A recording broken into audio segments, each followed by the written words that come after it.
수보리가 말하기를 내가 이미 다 알았습니다. 부처님이 설하신 것은 몸이 아니라 그 이름이 몸입니다. 일체 비법이 다 불법입니다. 이 두 구절의 형용사는 일체법을 떠나서 어디에 또 불법이 있겠습니까? 몸을 떠나서 또 어떤 것을 이름하여 큰 몸이라 이름하겠습니까? 이런 뜻입니다. 그래서 우리는 일체법이 다 불법임을 봅니다. 그래서 어떤 것이 몸인가 하면 몸 아님이 몸입니다. 집착을 하는지 안 하는지에 달려 있을 뿐입니다. 수보리야, 보살은 또한 이러하느니라. 만약 이런 생각을 짓되 내가 장차 무량한 중생을 멸도하리라 하면 곧 보살이라 이름하지 않느니라. 왜냐하면 수보리야, 실제로 보살이라 이름할 법이 없느니라. 이러한 용고로 부처님께서 설한 일체법은 아상인상, 중생상, 수자상이 없느니라. 왜냐하면 윗문장에서 수보리가 큰 몸이 아니고 곧 이름이 큰 몸이라고 말했습니다. 이 도리를 수보리가 알았습니다. 부처님께서 수보리에게 말하기를 보살도 또한 이러하느니라. 큰 몸이 아니라 함은 바로 보살이 중생을 제도함입니다. 만약 제도할 중생이 있고 성취할 불도가 있다면 이 보살은 보살이 아닙니다. 이 보살은 진정한 보살이 아닙니다. 왜냐하면 보살은 보리살타라고 합니다. 보리살타는 큰 도심의 중생이라고 합니다. 큰 도심의 중생은 그의 도량이 크기 때문에 사실은 중생 가운데 한 사람이지만 큰 도심의 중생입니다. 보살의 이름이 없습니다. 그래서 말하기를 실제로 보살의 이름이 없다고 한 것입니다. 일체법이 다 아상인상, 중생상, 수자상이 없습니다. 무슨 상인가 하면 일체법이 다 여여하고 그와 같습니다. 보살이라고 부르는 하나의 법도 없습니다. 일체법이 무아이고 보살의 이름이 가명입니다. 무아상, 무인상, 무중생상, 무수자상입니다. 그 의미는 바로 말합니다. 보살은 내가 보살이라고 집착하지 말라는 것입니다. 집착하지 않으면 바로 그러합니다. 보살 또한 자신이 보살이라고 생각하지 않습니다. 마치 우리는 사람이다. 아무도 내가 사람이라는 것을 생각하지 않습니다. 어느 법우가 내가 사람이라고 생각한 적 있나요? 여러분 자체가 그대로 사람입니다. 바로 집착을 하지 말라는 의미입니다.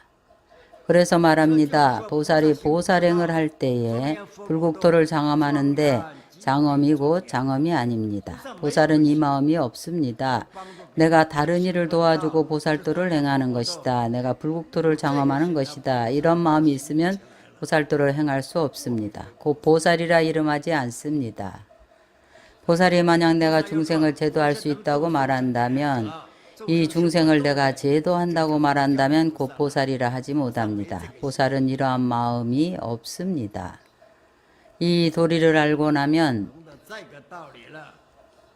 그 선정에 드는 법우들은 한 생각에 그 선정의 마음이 입정 상태에 들어갔을 때에 입정에 드는 주체도 또한 입정의 대상도 없습니다. 마음에 능소가 없습니다.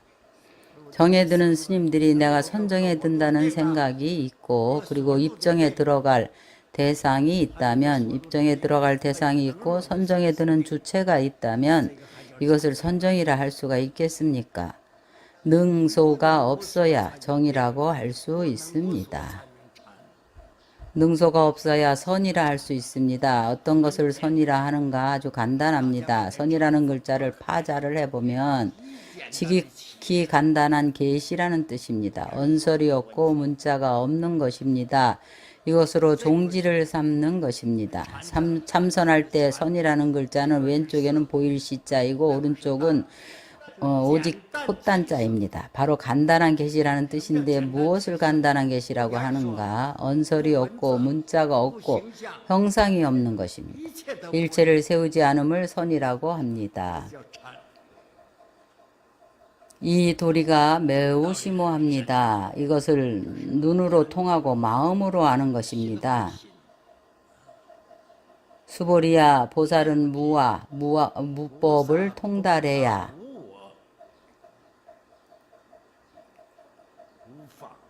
만약 보살이 무아법임을 통달하면 무아법을 통달한 이는 열애가 진정한 보살이라고 설하셨습니다. 보살을 우리말로 번역하면 보리살타, 강유정이며 깨달은 유정중생입니다. 문자상의 의미로는 깨달은 유정중생이라고 하지만 기타 일체 유정중생을 깨닫게 합니다. 보살이 보살도를 행할 때에 일체 중생으로 하여금 모두 다 깨닫게 합니다. 바로 사람들이 다 명백히 알도록 하는 것입니다. 사람들을 다 깨닫게 하겠다는 마음이 없습니다. 이러한 마음이 있다면 보살이라 하지 않습니다.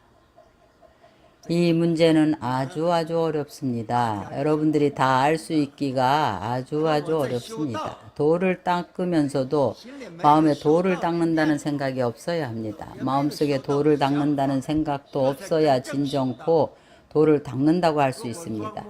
만약 겉으로 그럴듯하게 꾸미거나 행할 도가 있고 닦을 법이 있으면 곧 보살이 아닙니다.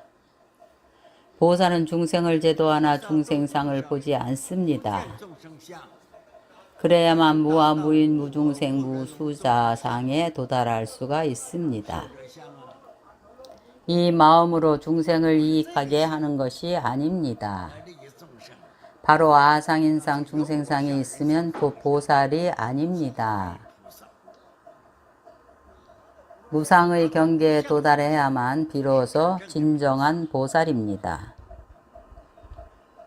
바로 우리가 평소에 모든 불자들이 누군가에게 한 가지 일을 도와주거나 좋은 일을 하고는 무심하게 일을 했으면 잊어버려야 하는데 어떤 사람들은 집착을 합니다. 집착을 하면 상이 있는 것입니다. 나는 보시하는 사람이고 그는 보시를 받는 사람이고 나는 공양하는 사람이고 그는 공양을 받는 사람이고 라면 형상이 있고 내가 있고 타인이 있습니다. 공덕에 한계가 있습니다.